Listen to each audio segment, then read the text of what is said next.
And for more on this, we now speak to University of Limpopo spokesperson Victor Kgomoeswana. He now joins us via our video link. Victor, thank you so much for your time this evening here in SABC News. I mean, one would say that it seems as if the issue here is the fact that this construction company or this service provider has not employed those young people in the area.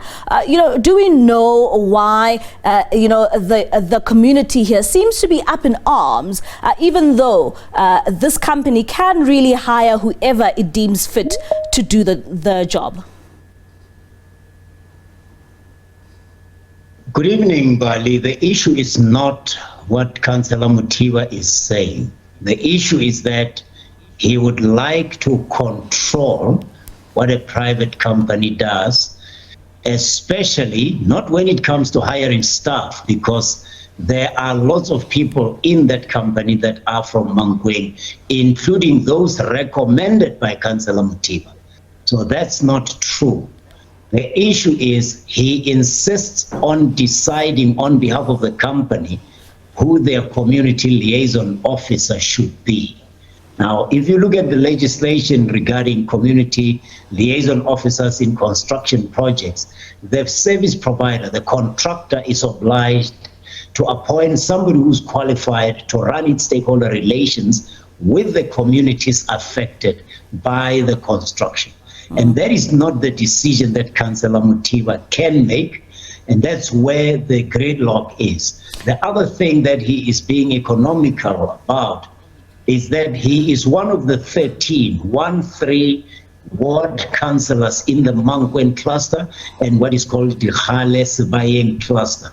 From April 2022, I personally, on behalf of the university, of course, but I've been liaising with 13 councillors via the Polokwane municipality to find a way of reporting and updating the public representatives on what is happening at the university, not only with regard to construction, but the business of the university. So he is defying that. He is not attending meetings, including the meeting that was held on Friday and the one before that. So he's operating as a news cannon. He wants to do as he...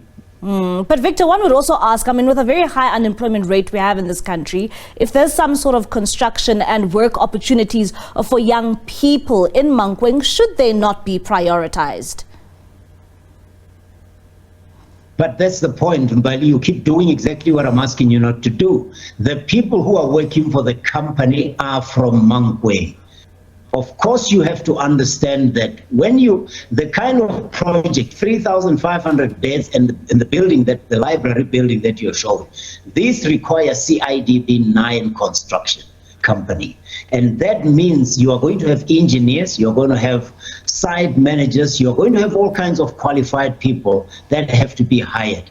But when you go to the other workers, you hire from local, and you also hire contractors. It's not just the workers. So Councillor Mamabolo is exploiting the desperate situation of unemployment, and he is misleading people. Every company can employ as many people as the project permits, and he wants them to employ more than they can. And I can tell you, this morning when he came in, he brought in elderly people, some of whom were apprehended. And when he asked them why they were there, they were told by him that they will be employed. Now, I don't know any company that is going to hire a ward councillor to go and look for staff.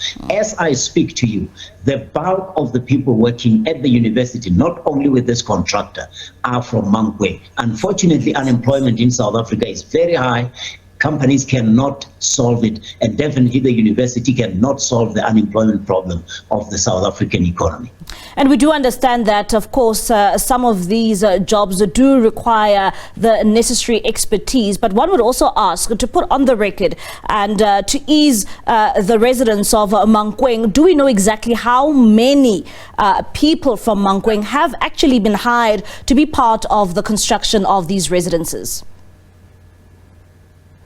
No, I can't tell you that. But I mean, like I'm saying to you, the university has been around for 65 years. The bulk of the people who are working, not only in the construction, are from Mankweng.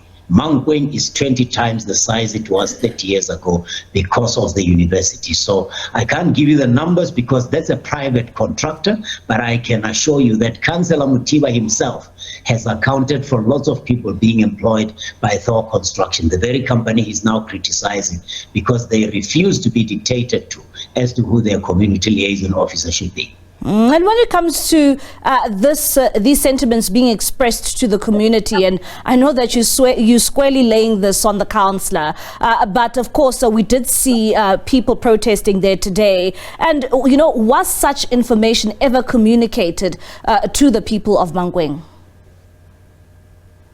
But that's what I'm saying. I'm saying there were 13 councillors at a meeting on Friday.